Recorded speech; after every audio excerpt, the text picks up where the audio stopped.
Hello friends, subscribe my channel Hotties 92. حضرت ابو سعید خدری رضی اللہ تعالیٰ عنہ سے مروی ہے کہ رسول اللہ صلی اللہ علیہ وسلم نے فرمایا، جب کوئی شخص مسلمان ہو جائے اور اچھا مسلمان بن جائے تو اللہ تعالیٰ اس کی ہر وہ نیکی اس کے نامہ اعمال میں لکھ دیتا ہے جو اس نے اپنے دور جاہلیت میں کی ہوتی ہے، اور اس کا ہر وہ گناہ معاف کر دیا جاتا ہے جو اس نے اس سے پہلے کیا ہوتا ہے۔ پھر اس کے بعد اس کو اس کے اعمال کا بدلہ ملے گا۔ نیکی کا ثواب 10 گنا سے 700 گنا تک ہوگا، اور برائی کا بدلہ برائی کے برابر ہی ہوگا۔ ہاں، اللہ عز و جل چاہے تو اسے بھی معاف فرما دے۔ سنن نسائی حدیث نمبر 5001۔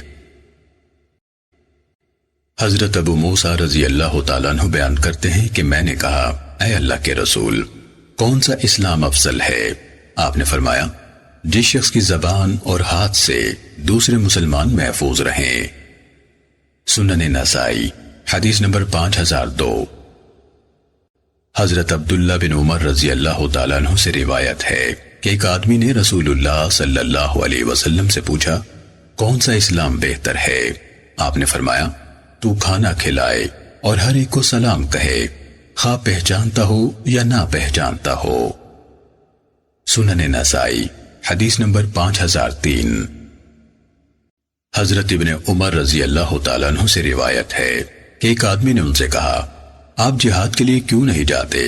انہوں نے کہا، میں نے رسول اللہ صلی اللہ علیہ وسلم کو فرماتے سنا ہے، اسلام کی بنیاد 5 چیزیں ہیں، گواہی دینا کہ اللہ تعالیٰ کے سوا کوئی معبود نہیں، اور حضرت محمد صلی اللہ علیہ وسلم اللہ تعالیٰ کے رسول ہیں، نماز پابندی کے ساتھ پڑھنا، زکوٰۃ ادا کرنا، حج کرنا، اور رمضان المبارک کے روزے رکھنا۔ سنن نسائی حدیث نمبر 5004۔ حضرت عبادہ بن صامت رضی اللہ تعالیٰ عنہ سے روایت ہے، انہوں نے فرمایا، ہم نبی اکرم صلی اللہ علیہ وسلم کے پاس ایک مجلس میں موجود تھے۔ آپ نے فرمایا، مجھ سے بیعت کرو کہ اللہ تعالیٰ کے ساتھ کسی کو شریک نہیں بناؤ گے، چوری نہیں کرو گے، زنا نہیں کرو گے۔ آپ نے پوری آیت تلاوت فرمائی، پھر فرمایا، جو شخص اس عہد کو پورا کرے گا اس کا اجر و ثواب اللہ تعالیٰ کے ذمہ ہے، اور جس شخص نے ان مذکورہ کاموں میں سے کسی کام کا ارتکاب کیا پھر اللہ تعالیٰ نے اس پر پردہ ڈال دیا تو وہ اللہ تعالیٰ کی مرضی پر موقوف ہوگا، چاہے اسے عذاب دے چاہے معاف کرے۔ سنن نسائی حدیث نمبر 5005۔ حضرت انس بن مالک رضی اللہ تعالیٰ عنہ سے روایت ہے کہ رسول اللہ صلی اللہ علیہ وسلم نے فرمایا، مجھے کفار سے لڑنے کا حکم دیا گیا ہے، حتیٰ کہ وہ یہ گواہی دیں کہ اللہ تعالیٰ کے سوا کوئی معبود نہیں، اور حضرت محمد صلی اللہ علیہ وسلم اللہ تعالیٰ کے رسول ہیں۔ جب وہ یہ گواہی دیں کہ اللہ تعالیٰ کے سوا کوئی معبود نہیں اور حضرت محمد صلی اللہ علیہ وسلم اللہ تعالیٰ کے رسول ہیں، اور ہمارے قبلے کی طرف منہ کر کے نماز قائم کریں، ہمارا ذبح شدہ جانور کھائیں اور ہماری طرح نماز پڑھیں، تو ان کے جان و مال ہم پر حرام ہے، الا یہ کہ ان پر کوئی حق بنتا ہو۔ ان کے وہی حقوق ہوں گے جو مسلمانوں کے ہیں، اور ان پر وہ فرائض عائد ہوں گے جو مسلمانوں پر عائد ہوتے ہیں۔ سنن نسائی حدیث نمبر 5006۔ حضرت ابو ہریرہ رضی اللہ تعالیٰ عنہ سے روایت ہے کہ نبی اکرم صلی اللہ علیہ وسلم نے فرمایا، ایمان کی 70 سے زائد شاخیں ہیں، اور حیا بھی ایمان کی ایک اہم شاخ ہے۔ سنن نسائی حدیث نمبر 5007۔ حضرت ابو ہریرہ رضی اللہ تعالیٰ عنہ سے روایت ہے کہ رسول اللہ صلی اللہ علیہ وسلم نے فرمایا، ایمان کی 70 سے زائد شاخیں ہیں، ان میں سے افضل کلمہ توحید و رسالت کی ادائیگی ہے، اور ان میں سے کم مرتبہ راستے سے تکلیف دہ چیز کو دور کرنا ہے، اور حیا بھی ایمان کی ایک اہم شاخ ہے۔ سنن نسائی حدیث نمبر 5008۔ حضرت ابو ہریرہ رضی اللہ تعالیٰ عنہ سے روایت ہے کہ نبی اکرم صلی اللہ علیہ وسلم نے فرمایا، حیا ایمان کا اہم حصہ ہے۔ سنن نسائی حدیث نمبر 5009۔ نبی اکرم صلی اللہ علیہ وسلم کے ایک صحابی سے روایت ہے کہ رسول اللہ صلی اللہ علیہ وسلم نے فرمایا، عمار رضی اللہ تعالیٰ عنہ کناروں تک ایمان سے لبالب بھرا ہوا ہے۔ سنن نسائی حدیث نمبر 5010۔ حضرت ابو سعید رضی اللہ تعالیٰ عنہ بیان کرتے ہیں کہ میں نے رسول اللہ صلی اللہ علیہ وسلم کو فرماتے سنا، جو شخص برا کام ہوتا دیکھے وہ اسے اپنے ہاتھ سے ختم کر دے، اور اگر طاقت نہ ہو تو زبان کے ساتھ روکے، اور اگر اس کی بھی طاقت نہ رکھتا ہو تو اپنے دل سے برا جانے، اور یہ آخری درجہ کمزور ترین ایمان ہے۔ سنن نسائی حدیث نمبر 5011۔ حضرت ابو سعید خدری رضی اللہ تعالیٰ عنہ بیان کرتے ہیں کہ میں نے رسول اللہ صلی اللہ علیہ وسلم کو فرماتے سنا، جو شخص برائی ہوتی دیکھے اور اپنے ہاتھ سے روک دے وہ گناہ سے بری ہو گیا، جو ہاتھ سے روکنے کی طاقت نہ رکھے اور زبان سے روک دے وہ بھی گناہ سے بری ہو گیا، اور جو شخص زبان سے روکنے کی طاقت نہ رکھے لیکن دل سے برا سمجھے وہ بھی گناہ سے بری ہے، اور یہ کمزور ترین ایمان ہے۔ سنن نسائی حدیث نمبر 5012۔ حضرت ابو سعید خدری رضی اللہ تعالیٰ عنہ نے فرمایا کہ میں نے رسول اللہ صلی اللہ علیہ وسلم کو فرماتے سنا، تم دنیا میں اپنے حق کی خاطر اتنا نہیں جھگڑتے جتنا جھگڑا مومن اپنے رب تعالیٰ سے اپنے ان مسلمان بھائیوں کے بارے میں کریں گے جو آگ میں داخل کیے جائیں گے۔ وہ مومن کہیں گے، اے ہمارے رب، یہ ہمارے وہ مسلمان بھائی ہیں جو ہمارے ساتھ نماز پڑھتے تھے، روزے رکھتے تھے اور حج کرتے تھے، تو نے ان کو آگ میں ڈال دیا ہے۔ اللہ تعالیٰ فرمائے گا، جاؤ، جنہیں تم پہچانتے ہو ان کو نکال لاؤ۔ وہ جائیں گے اور ان کو ان کی صورتوں سے پہچانیں گے، ان میں سے کسی کو نصف پنڈلیوں تک آگ لگی ہوگی اور کسی کو ٹخنوں تک۔ وہ ان کو نکال لائیں گے اور کہیں گے، اے ہمارے رب، جن کے بارے میں تو نے فرمایا تھا وہ تو ہم نے نکال لیے۔ اللہ تعالیٰ فرمائے گا، ان کو بھی نکالو جن کے دل میں 1 دینار کے برابر بھی ایمان ہے۔ پھر فرمائے گا، ان کو بھی نکالو جن کے دل میں نصف دینار کے برابر ایمان ہے، حتیٰ کہ فرمائے گا، ان کو بھی نکالو جن کے دل میں ذرہ بھر بھی ایمان ہے۔ حضرت ابو سعید خدری رضی اللہ تعالیٰ عنہ نے فرمایا، جو شخص اس حدیث کی تصدیق میں متذبذب ہو وہ یہ آیت پڑھ لے، ان اللہ لا یغفر ان یشرک بہ، یعنی یقیناً اللہ تعالیٰ یہ تو معاف نہیں فرمائے گا کہ اس کے ساتھ کسی کو شریک ٹھہرایا جائے، البتہ اس سے کم دوسرے گناہ جس کو چاہے معاف فرمائے گا، آخر آیت تک۔ سنن نسائی حدیث نمبر 5013۔ حضرت ابو سعید خدری رضی اللہ تعالیٰ عنہ سے روایت ہے کہ رسول اللہ صلی اللہ علیہ وسلم نے فرمایا، میں ایک دفعہ سویا ہوا تھا کہ خواب میں دیکھا کہ لوگ مجھ پر پیش کیے جا رہے ہیں، انہوں نے قمیضیں پہن رکھی ہیں، بعض تو اتنی چھوٹی ہیں کہ پستانوں تک ہی پہنچتی ہیں اور کچھ ان سے نیچی ہیں۔ عمر ابن الخطاب مجھ پر پیش کیے گئے تو ان پر اتنی لمبی قمیض تھی کہ زمین پر گھسٹ رہی تھی۔ صحابہ کرام نے کہا، اے اللہ کے رسول صلی اللہ علیہ وسلم، آپ نے اس کی کیا تعبیر فرمائی ہے؟ آپ نے فرمایا، دین۔ سنن نسائی حدیث نمبر 5014۔ حضرت طارق بن شہاب رحمہ اللہ سے مروی ہے کہ ایک یہودی شخص حضرت عمر ابن الخطاب رضی اللہ تعالیٰ عنہ کے پاس آیا اور کہا، اے امیر المومنین، تمہاری کتاب یعنی قرآن مجید میں ایک آیت ہے جسے تم پڑھتے ہو، اگر وہ ہم یہودیوں پر نازل ہوئی ہوتی تو ہم اس کے نزول کے دن کو تہوار بنا لیتے۔ حضرت عمر رضی اللہ تعالیٰ عنہ نے فرمایا، کون سی آیت؟ اس نے کہا، الیوم اکملت لکم دینکم، یعنی آج میں نے تمہارے لیے تمہارا دین مکمل کر دیا اور اپنا احسان تم پر پورا کر دیا، اور تمہارے لیے اسلام کو دین کے طور پر پسند فرمایا۔ حضرت عمر رضی اللہ تعالیٰ عنہ نے فرمایا، میں اس جگہ کو بھی جانتا ہوں جس میں یہ آیت اتری ہے اور اس دن کو بھی۔ یہ آیت رسول اللہ صلی اللہ علیہ وسلم پر بمقام عرفات جمعۃ المبارک کے دن Hello اتری۔ friends, subscribe my channel Hotties 92. سنن نسائی حدیث نمبر 5015۔ حضرت انس رضی اللہ تعالیٰ عنہ سے روایت ہے کہ رسول اللہ صلی اللہ علیہ وسلم نے فرمایا، تم میں سے کوئی شخص صاحب ایمان نہیں ہو سکتا حتیٰ کہ میں اسے اس کی اولاد، ماں باپ اور سب لوگوں سے زیادہ پیارا نہ ہو جاؤں۔ سنن نسائی حدیث نمبر 5016۔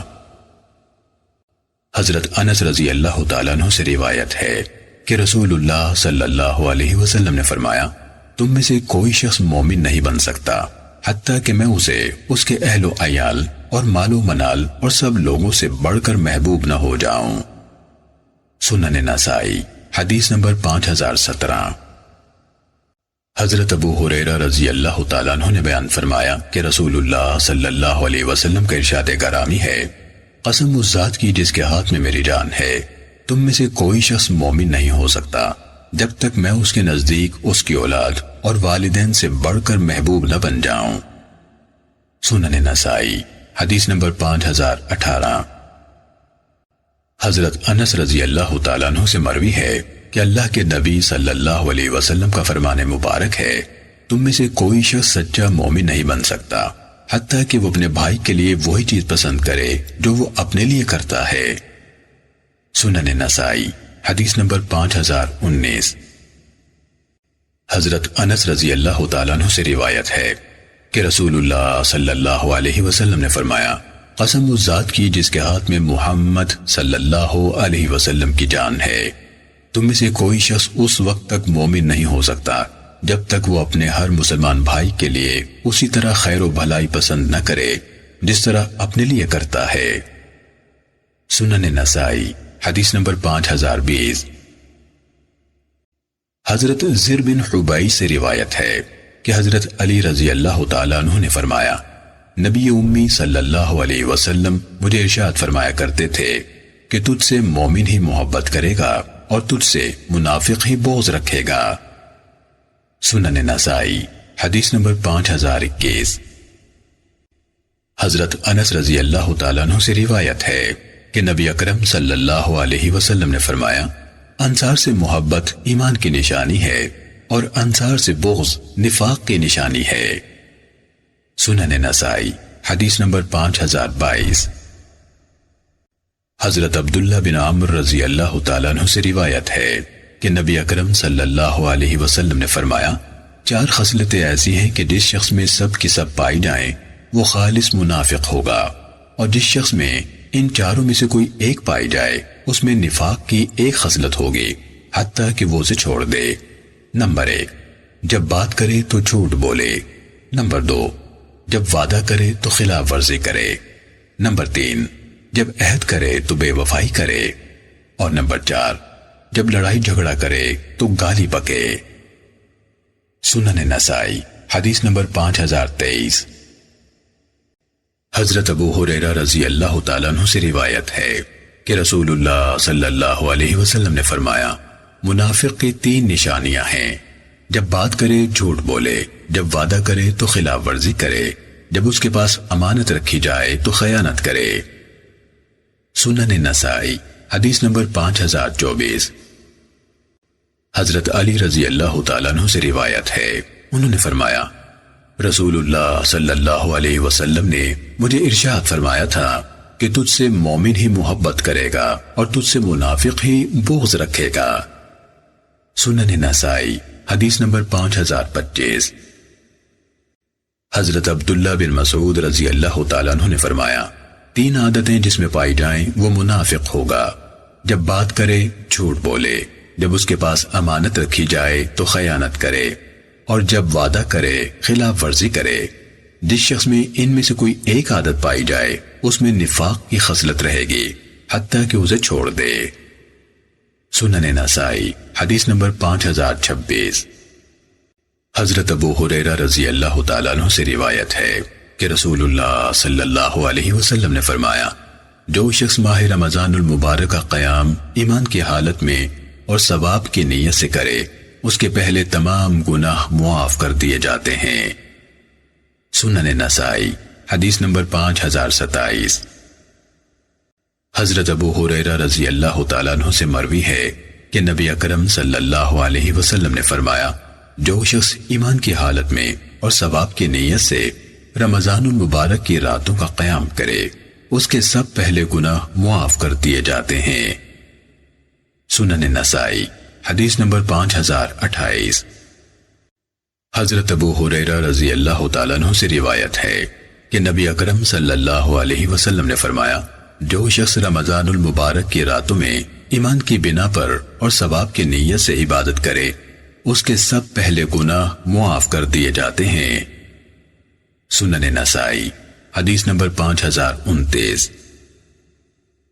حضرت ابو ہریرہ رضی اللہ تعالیٰ عنہ کا بیان ہے کہ رسول اللہ صلی اللہ علیہ وسلم نے فرمایا، جو شخص ایمان کے جذبے اور ثواب کی نیت سے رمضان المبارک کا قیام کرے اس کے سب پہلے گناہ معاف کر دیے جاتے ہیں، اور جو شخص جذبہ ایمان اور نیت ثواب کے ساتھ لیلۃ القدر میں عبادت کرے اس کے بھی سب پہلے گناہ معاف کر دیے جاتے ہیں۔ سنن نسائی حدیث نمبر 5030۔ حضرت طلحہ بن عبید اللہ نے فرمایا، ایک آدمی نجد کے علاقے سے رسول اللہ صلی اللہ علیہ وسلم کی خدمت میں حاضر ہوا۔ اس کے سر کے بال بکھرے ہوئے تھے، اس کی آواز کی بنبناہٹ تو سنائی دیتی تھی مگر اس کی بات سمجھ میں نہیں آتی تھی، حتیٰ کہ وہ قریب آ گیا تو پتہ چلا کہ وہ اسلام کے بارے میں پوچھ رہا ہے۔ رسول اللہ صلی اللہ علیہ وسلم نے اسے فرمایا، ہر دن رات میں 5 نمازیں۔ اس نے کہا، کیا ان کے علاوہ کوئی اور نماز بھی مجھ پر فرض ہے؟ آپ نے فرمایا، نہیں، مگر یہ کہ تو خوشی سے پڑھے۔ رسول اللہ صلی اللہ علیہ وسلم نے اسے فرمایا، اور ماہ رمضان المبارک کے روزے؟ اس نے کہا، کیا اس کے علاوہ بھی مجھ پر کوئی روزے فرض ہیں؟ آپ نے فرمایا، نہیں، مگر یہ کہ تو خوشی سے رکھے۔ رسول اللہ صلی اللہ علیہ وسلم نے اس کے سامنے زکوٰۃ کا بھی ذکر فرمایا۔ اس نے کہا، اس کے علاوہ بھی کوئی مالی چیز یعنی صدقہ مجھ پر فرض ہے؟ آپ نے فرمایا، نہیں، الا یہ کہ تو نفل صدقہ کرے۔ وہ آدمی واپس جانے لگا تو کہہ رہا تھا، میں نہ اس سے زیادہ کروں گا نہ کم۔ رسول اللہ صلی اللہ علیہ وسلم نے فرمایا، اگر یہ آدمی اپنی بات پر پکا رہا تو کامیاب ہو گیا۔ سنن نسائی حدیث نمبر 5031۔ حضرت ابو ہریرہ رضی اللہ تعالیٰ عنہ بیان کرتے ہیں کہ میں نے رسول اللہ صلی اللہ علیہ وسلم کو فرماتے سنا، جو شخص اللہ تعالیٰ کے راستے میں جہاد کے لیے نکلتا ہے اس کے لیے اللہ تعالیٰ نے ضمانت دے رکھی ہے کہ اگر وہ صرف مجھ پر ایمان رکھتے ہوئے اور خالص میرے راستے میں جہاد کرنے کے لیے نکلتا ہے تو میں اسے ضرور جنت میں داخل کروں گا، چاہے وہ میدان جنگ میں قتل ہو جائے یا اسی راستے میں فوت ہو جائے، یا پھر وہ یعنی اللہ تعالیٰ اس کو اس کے گھر واپس لائے گا جس سے وہ نکلا تھا، جبکہ اس کو ثواب بھی حاصل ہوگا اور غنیمت بھی جو اس کے مقدر میں ہے۔ سنن نسائی حدیث نمبر 5032۔ حضرت ابو ہریرہ رضی اللہ تعالیٰ عنہ سے روایت ہے کہ رسول اللہ صلی اللہ علیہ وسلم نے فرمایا، جو شخص اللہ تعالیٰ کے راستے میں جہاد کے لیے نکلتا ہے جبکہ اس کی نیت صرف اللہ تعالیٰ کے راستے میں جہاد ہی کی ہو اور مجھ پر ایمان اور میرے رسولوں کی تصدیق ہی اس کو جہاد پر مجبور کر رہے ہوں، تو اللہ تعالیٰ نے ضمانت دے رکھی ہے کہ میں اسے ضرور جنت میں داخل کروں گا یا اسے اس کے گھر میں واپس لاؤں گا جہاں سے وہ جہاد کے لیے نکلا تھا، علاوہ ثواب اور غنیمت کے جو اس کو ملے۔ سنن نسائی حدیث نمبر 5033۔ حضرت ابن عباس رضی اللہ تعالیٰ عنہ سے روایت ہے، انہوں نے فرمایا، قبیلہ عبد القیس کا وفد رسول اللہ صلی اللہ علیہ وسلم کی خدمت اقدس میں حاضر ہوا اور کہا، ہم قبیلہ عبد القیس والے ربیعہ کی نسل سے ہیں، ہم حرمت والے مہینے کے علاوہ آپ کے پاس نہیں آ سکتے، ہمیں کسی اہم چیز کا حکم دیجئے جو ہم آپ سے سیکھیں اور واپس جا کر اپنے علاقے کے لوگوں کو اس کی دعوت دیں۔ تب آپ نے فرمایا، میں تمہیں 4 چیزوں کا حکم دیتا ہوں اور 4 چیزوں سے روکتا ہوں۔ پہلی 4 چیزیں یہ ہیں، اللہ تعالیٰ پر ایمان لانا۔ پھر آپ نے ان کے لیے ایمان کی تفصیل بیان فرمائی، اس بات کی گواہی دینا کہ اللہ تعالیٰ کے سوا کوئی معبود نہیں اور میں اللہ تعالیٰ کا رسول ہوں، نماز پابندی سے ادا کرنا، زکوٰۃ ادا کرنا، اور اپنی غنیمتوں میں سے 5واں حصہ مجھے یعنی بیت المال میں بھیجنا، اور میں تمہیں خشک کدو کے برتنوں، سبز مٹکے اور تار کول والے مٹکے سے روکتا ہوں۔ سنن نسائی حدیث نمبر 5034۔ حضرت ابو ہریرہ رضی اللہ تعالیٰ عنہ سے روایت ہے کہ نبی اکرم صلی اللہ علیہ وسلم نے فرمایا، جو شخص جذبہ ایمان اور ثواب کی نیت رکھتے ہوئے کسی مسلمان کے جنازے کے ساتھ جائے اور نماز جنازہ پڑھے، پھر انتظار کرے حتیٰ کہ اسے قبر میں دفن کر دیا جائے، تو اسے 2 قیرات ثواب ملے گا، جن میں سے ہر ایک قیرات احد پہاڑ کے برابر ہوگا، اور جو صرف جنازہ پڑھ کر واپس آ جائے اس کو 1 قیرات ثواب ملے گا۔ سنن نسائی حدیث number Hello 5035. friends, subscribe my channel Hotties 92. حضرت سالم کے والد محترم حضرت ابن عمر رضی اللہ تعالیٰ عنہ سے روایت ہے کہ رسول اللہ صلی اللہ علیہ وسلم ایک آدمی کے پاس سے گزرے جو اپنے بھائی کو زیادہ حیا کرنے کی وجہ سے ڈانٹ رہا تھا۔ آپ صلی اللہ علیہ وسلم نے فرمایا، رہنے دے، حیا ایمان کا حصہ ہے۔ سنن نسائی حدیث نمبر 5036۔ حضرت ابو ہریرہ رضی اللہ تعالیٰ عنہ سے روایت ہے کہ رسول اللہ صلی اللہ علیہ وسلم نے فرمایا، دین آسان ہے، جو شخص دین کو سخت بنائے گا دین اس پر غالب آ جائے گا، لہٰذا تم اپنے اعمال درست رکھو، میانہ روی اختیار کرو، خوش رہو، لوگوں پر آسانی کرو، کچھ سفر پہلے پہر کر لیا کر، کچھ پچھلے پہر اور کچھ آخری رات کو۔ سنن نسائی حدیث نمبر 5037۔ حضرت عائشہ رضی اللہ تعالیٰ عنہ سے روایت ہے کہ نبی اکرم صلی اللہ علیہ وسلم ان کے پاس تشریف لائے تو ان یعنی حضرت عائشہ رضی اللہ تعالیٰ عنہ کے پاس ایک عورت بیٹھی تھی۔ آپ نے فرمایا، یہ کون ہے؟ انہوں نے کہا، فلاں عورت ہے، یہ رات کو بالکل نہیں سوتی، اور اس کی نفل نماز کا ذکر کرنے لگی۔ آپ نے فرمایا، بس کرو، اتنا کام کیا کرو جس کی تم طاقت رکھتے ہو، اللہ کی قسم اللہ تعالیٰ ثواب دینے سے نہیں اکتائے گا حتیٰ کہ تم اکتا جاؤ گے۔ دین کے کاموں میں سے اللہ تعالیٰ کو سب سے زیادہ پسند وہ ہے جس پر عمل کرنے والا ہمیشہ کر سکے۔ سنن نسائی حدیث نمبر 5038۔ حضرت ابو سعید خدری رضی اللہ تعالیٰ عنہ سے روایت ہے کہ رسول اللہ صلی اللہ علیہ وسلم نے فرمایا، وہ وقت قریب ہے جب مسلمان کا بہترین مال بکریاں ہوں گی، جن کو لے کر وہ پہاڑی چوٹیوں یا بارشی علاقوں میں چلا جائے گا تاکہ اپنے دین کو فتنوں سے بچائے۔ سنن نسائی حدیث نمبر 5039۔ حضرت ابن عمر رضی اللہ تعالیٰ عنہ سے روایت ہے کہ رسول اللہ صلی اللہ علیہ وسلم نے فرمایا، منافق کی مثال اس بکری کی طرح ہے جو بکری کی طلب میں دو ریوڑوں کے درمیان رہتی ہے، کبھی اس ریوڑ میں جاتی ہے کبھی اس ریوڑ میں، اس کو تسلی نہیں ہوتی کہ کس ریوڑ کے ساتھ رہے۔ سنن نسائی حدیث نمبر 5040۔ حضرت ابو موسیٰ اشعری رضی اللہ تعالیٰ عنہ نے کہا کہ رسول اللہ صلی اللہ علیہ وسلم نے فرمایا، اس مومن کی مثال جو قرآن مجید پڑھتا ہے نارنگی کی طرح ہے، جس کا ذائقہ بھی اچھا ہے اور خوشبو بھی عمدہ، اور جو مومن قرآن نہیں پڑھتا اس کی مثال کھجور جیسی ہے، جس کا ذائقہ تو عمدہ ہے مگر اس میں خوشبو نہیں۔ جو منافق قرآن پڑھتا ہے اس کی مثال نازبو کی طرح ہے، جس کی خوشبو تو اچھی ہے مگر ذائقہ کڑوا ہے، اور جو منافق قرآن نہیں پڑھتا اس کی مثال ایلوے کی طرح ہے، اس کا ذائقہ بھی کڑوا ہے، خوشبو بھی نہیں۔ سنن نسائی حدیث نمبر 5041۔ حضرت انس بن مالک رضی اللہ تعالیٰ عنہ سے روایت ہے کہ نبی اکرم صلی اللہ علیہ وسلم نے فرمایا، تم میں سے کوئی شخص کامل مومن نہیں بن سکتا حتیٰ کہ اپنے مسلمان بھائی کے لیے وہی کچھ پسند کرے جو اپنے لیے کرتا ہے۔ کتاب الایمان اختتام پذیر ہوئی۔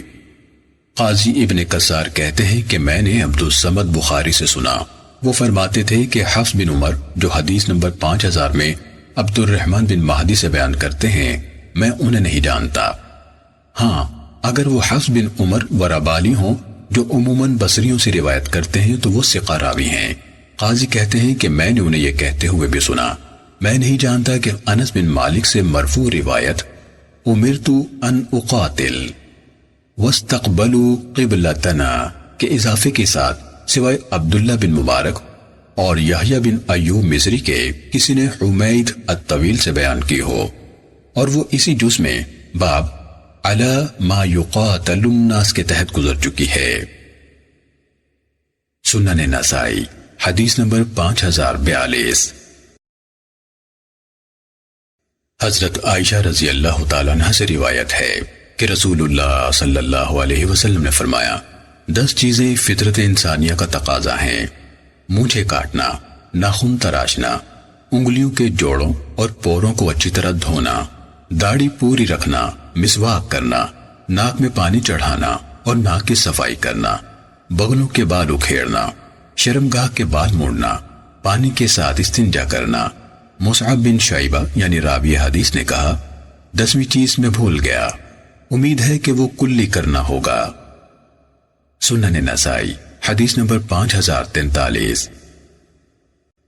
حضرت سلیمان تیمی سے روایت ہے کہ میں نے حضرت طلق بن حبیب کو فرماتے سنا 10 چیزیں فطری ہیں، مسواک کرنا، مونچھیں کاٹنا، ناخن تراشنا، انگلیوں کے پوروں اور جوڑوں کو اچھی طرح دھونا، زیر ناف بال موڑنا، ناک کی صفائی کرنا، کلی کے بارے میں مجھے شک ہے۔ سنن نسائی حدیث نمبر 5044۔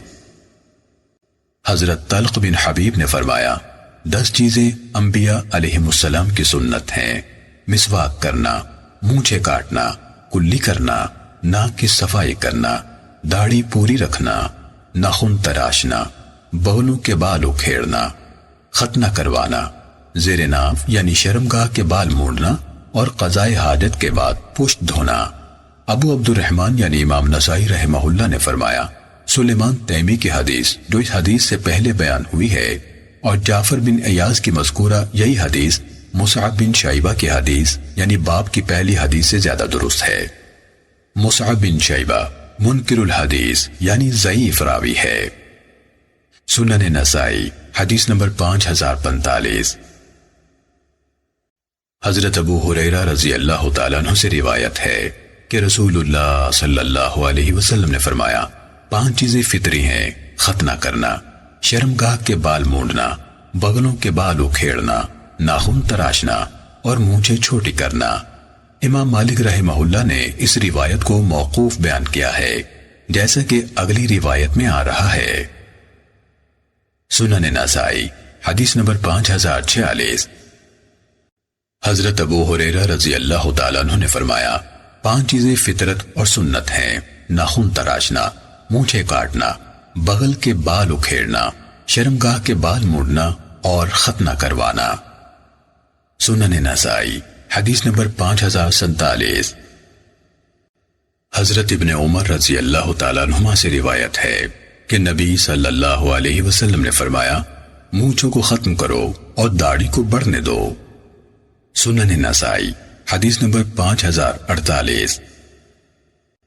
حضرت ابن عمر رضی اللہ تعالیٰ عنہما سے روایت ہے کہ نبی اکرم صلی اللہ علیہ وسلم نے فرمایا داڑیاں رکھو اور مونچھیں صاف کرو۔ سنن نسائی حدیث نمبر 5049۔ حضرت زید بن ارقم رضی اللہ تعالیٰ عنہ بیان کرتے ہیں کہ میں نے رسول اللہ صلی اللہ علیہ وسلم کو فرماتے سنا جو شخص اپنی مونچھیں نہ کاٹے وہ ہم میں سے نہیں۔ سنن نسائی حدیث نمبر 5050۔ حضرت ابن عمر رضی اللہ تعالیٰ عنہما سے روایت ہے کہ نبی اکرم صلی اللہ علیہ وسلم نے ایک بچہ دیکھا جس کا کچھ سر مونڈا ہوا تھا اور کچھ چھوڑ دیا گیا تھا۔ آپ نے اس سے منع فرمایا اور فرمایا سارا سر منڈواؤ یا سارا رہنے دو۔ سنن نسائی حدیث نمبر 5051۔ حضرت علی رضی اللہ تعالیٰ عنہ سے روایت ہے کہ رسول اللہ صلی اللہ علیہ وسلم نے منع فرمایا کہ عورت اپنا سر منڈوائے۔ سنن نسائی حدیث نمبر 5052۔ حضرت عبداللہ بن عمر رضی اللہ تعالیٰ عنہ سے روایت ہے کہ نبی اکرم صلی اللہ علیہ وسلم نے فرمایا اللہ عز و جل نے مجھے قضاء سے منع فرمایا ہے۔ سنن نسائی حدیث نمبر 5053۔ حضرت ابن عمر رضی اللہ تعالیٰ عنہ سے مروی ہے کہ رسول اللہ صلی اللہ علیہ وسلم نے قضاء سے منع فرمایا ہے۔ ابو عبد الرحمن یعنی امام نسائی رحمہ اللہ نے کہا کہ یحییٰ بن سعید القطان اور محمد بن بشر کی روایت اس مذکورہ روایت سے زیادہ درست اور صحیح ہے۔ سنن نسائی حدیث نمبر 5054۔ حضرت وائل بن حجر رضی اللہ تعالیٰ عنہ نے کہا کہ میں نبی اکرم صلی اللہ علیہ وسلم کے پاس حاضر ہوا تو میرے لمبے لمبے بال تھے۔ آپ نے فرمایا نحوست ہے یعنی یہ بری چیز ہے۔ میں نے سمجھا آپ کا اشارہ میری طرف ہے، میں نے اپنے بال کاٹ دیے۔ پھر میں آپ کے پاس حاضر ہوا تو آپ نے فرمایا میرا اشارہ تیری طرف نہیں تھا، ویسے یہ تیری زیادہ اچھی حالت ہے۔ سنن نسائی حدیث نمبر 5055۔ حضرت انس رضی اللہ تعالیٰ عنہ سے روایت ہے، انہوں نے فرمایا نبی اکرم صلی اللہ علیہ وسلم کے سر کے بال لہردار تھے، نہ گھنگریالے نہ بالکل سیدھے، اور عموماً کانوں اور کندھے کے درمیان رہتے تھے۔ سنن نسائی حدیث نمبر 5056۔ حضرت حمید بن عبد الرحمن حمیری سے روایت ہے کہ میں ایک بزرگ کو ملا جو نبی اکرم صلی اللہ علیہ وسلم کی خدمت اقدس میں اسی طرح رہے تھے جس طرح حضرت ابو ہریرہ رضی اللہ تعالیٰ عنہ 4 سال آپ کی خدمت اقدس میں رہے۔ انہوں نے فرمایا رسول اللہ صلی اللہ علیہ وسلم نے ہمیں ہر روز کنگھی کرنے سے منع فرمایا ہے۔ سنن نسائی حدیث نمبر 5057۔ حضرت عبداللہ بن شقیق سے روایت ہے کہ نبی اکرم صلی اللہ علیہ وسلم کے صحابہ میں سے ایک صحابی مصر کے حاکم تھے۔ ان کا ایک ساتھی ان کے پاس آیا تو دیکھا کہ ان کے بال پراگندہ اور بکھرے ہوئے ہیں۔ وہ کہنے لگا کیا وجہ ہے کہ آپ کے بال بکھرے ہوئے ہیں حالانکہ آپ حاکم ہیں؟ انہوں نے فرمایا نبی اکرم صلی اللہ علیہ وسلم ہمیں زیادہ تکلفات سے روکا کرتے تھے۔ اس نے کہا تکلفات کا کیا مطلب ہے؟ انہوں نے فرمایا ہر روز کنگھی کرنا۔ سنن نسائی حدیث نمبر 5061۔ حضرت عائشہ رضی اللہ تعالیٰ عنہ سے روایت ہے، انہوں نے فرمایا رسول اللہ صلی اللہ علیہ وسلم دائیں طرف اختیار کرنے کو پسند فرماتے تھے، اپنے دائیں ہاتھ سے لیتے، دائیں ہاتھ سے دیتے، بلکہ تمام معاملات میں دائیں طرف کو ترجیح دیتے تھے۔ سنن نسائی حدیث نمبر 5062۔ حضرت برا رضی اللہ تعالیٰ عنہ نے فرمایا میں نے کسی شخص کو سرخ حلہ پہنے ہوئے رسول اللہ صلی اللہ علیہ وسلم سے زیادہ خوبصورت نہیں دیکھا، جبکہ آپ کے سر مبارک کے لمبے لمبے بال کندھوں سے ٹکراتے تھے۔ سنن نسائی حدیث نمبر 5063۔ حضرت انس رضی اللہ تعالیٰ عنہ سے روایت ہے، انہوں نے فرمایا رسول اللہ صلی اللہ علیہ وسلم کے بال مبارک نصف کانوں تک ہوتے تھے۔ سنن نسائی حدیث نمبر 5064۔ حضرت برا رضی اللہ تعالیٰ عنہ نے فرمایا میں نے کسی شخص کو سرخ حلہ پہنے ہوئے رسول اللہ صلی اللہ علیہ وسلم سے بڑھ کر خوبصورت نہیں دیکھا، نیز میں نے دیکھا کہ آپ کی زلفیں کندھوں کے قریب لہرایا کرتی تھیں۔ سنن نسائی حدیث نمبر 5065۔ حضرت حبیرہ بن یریم سے منقول ہے کہ حضرت عبداللہ بن مسعود رضی اللہ تعالیٰ عنہ نے فرمایا تم مجھے کس کی قرات کے مطابق پڑھنے پر مجبور کرتے ہو؟ زید کی، جبکہ حقیقت یہ ہے کہ میں رسول اللہ صلی اللہ علیہ وسلم کو 70 سے زائد صورتیں سنا چکا تھا، جبکہ زید کے سر پر 2 مینڈیاں ہوتی تھیں، وہ بچوں کے ساتھ کھیلا کرتا تھا۔ سنن نسائی حدیث نمبر 5066۔ حضرت ابو وائل سے مروی ہے کہ حضرت ابن مسعود رضی اللہ تعالیٰ عنہ نے ہمیں خطاب فرمایا اور کہا تم مجھے کس طرح مجبور کرتے ہو کہ میں زید بن ثابت کی قرات کے مطابق پڑھوں، جبکہ میں نے رسول اللہ صلی اللہ علیہ وسلم کی زبان مبارک سے 70 سے زیادہ سورتیں پڑھ لی تھیں، اور زید ابھی بچوں کے ساتھ کھیلا کرتا تھا، اس کی 2 مینڈیاں ہوتی تھیں۔ سنن نسائی حدیث نمبر 5067۔ زیاد بن حسین اپنے والد محترم حسین بن اوس رضی اللہ تعالیٰ عنہ سے بیان کرتے ہیں کہ جب وہ نبی اکرم صلی اللہ علیہ وسلم کے پاس مدینہ منورہ پہنچے تو آپ نے ان سے فرمایا آگے جاؤ۔ جب وہ آپ کے قریب آ گئے تو آپ نے اپنا ہاتھ ان کے لمبے لمبے بالوں پر رکھا اور سارے سر پر ہاتھ پھیرا اور ان کو دعا دی اور خوب دعا دی۔ سنن نسائی حدیث نمبر 5068۔ حضرت وائل بن حجر رضی اللہ تعالیٰ عنہ بیان کرتے ہیں کہ میں نبی اکرم صلی اللہ علیہ وسلم کے پاس حاضر ہوا تو میرے لمبے لمبے بال تھے۔ آپ نے فرمایا یہ منحوس چیز ہے۔ میں نے سمجھا کہ آپ مجھے کہہ رہے ہیں۔ میں اٹھا اور اپنے بال کاٹ کر پھر حاضر ہوا تو آپ نے فرمایا میں نے تجھے نہیں کہا تھا، ویسے یہ زیادہ اچھی حالت ہے۔ سنن نسائی حدیث نمبر 5069۔ حضرت رویفع بن ثابت رضی اللہ تعالیٰ عنہ کا بیان ہے کہ رسول اللہ صلی اللہ علیہ وسلم نے فرمایا، اے رویفع، شاید تو میرے بعد عرصہ دراز تک زندہ رہے، لہٰذا لوگوں کو بتا دینا کہ جس شخص نے اپنی داڑھی کو گریں دی یا گلے میں تندی ڈالی یا جانور کے گوبر اور ہڈی سے استنجا کیا تو محمد صلی اللہ علیہ وسلم سے اس کا کوئی تعلق نہیں۔ سنن نسائی حدیث نمبر 5070۔ حضرت عمر بن شعیب کے پردادا محترم حضرت عبداللہ بن عمر رضی اللہ تعالیٰ عنہما سے روایت ہے کہ رسول اللہ صلی اللہ علیہ وسلم نے سفید بال اکھیڑنے سے منع فرمایا ہے۔ سنن نسائی حدیث نمبر 5071۔ حضرت ابو ہریرہ رضی اللہ تعالیٰ عنہ سے روایت ہے کہ رسول اللہ صلی اللہ علیہ وسلم نے فرمایا، یہودی اور عیسائی سفید بالوں کو نہیں رنگتے، لہٰذا تم ان کی مخالفت کرو۔ سنن نسائی حدیث نمبر 5072۔ حضرت ابو ہریرہ رضی اللہ تعالیٰ عنہ رسول اللہ صلی اللہ علیہ وسلم سے سابقہ روایت کی مثل حدیث بیان کرتے ہیں۔ سنن نسائی حدیث نمبر 5073۔ حضرت ابو ہریرہ رضی اللہ تعالیٰ عنہ سے مروی ہے کہ رسول اللہ صلی اللہ علیہ وسلم نے فرمایا، یہودی اور عیسائی بال نہیں رنگتے، تم ان کی مخالفت کرو اور بال رنگو۔ سنن نسائی حدیث نمبر 5074۔ حضرت ابو ہریرہ رضی اللہ تعالیٰ عنہ بیان کرتے ہیں کہ نبی اکرم صلی اللہ علیہ وسلم نے فرمایا، یہودی اور عیسائی بال نہیں رنگتے، تم ان کی مخالفت کرو۔ سنن نسائی حدیث نمبر 5075۔ حضرت ابن عمر رضی اللہ تعالیٰ عنہما سے روایت ہے کہ رسول اللہ صلی اللہ علیہ وسلم نے فرمایا، سفید بالوں کو رنگ سے بدل لیا کرو اور یہودیوں سے مشابہت نہ کرو۔ سنن نسائی حدیث نمبر 5076۔ حضرت زبیر رضی اللہ تعالیٰ عنہ سے روایت ہے کہ رسول اللہ صلی اللہ علیہ وسلم نے فرمایا، سفید بالوں کو رنگ لیا کرو اور یہودیوں کی مشابہت اختیار نہ کرو۔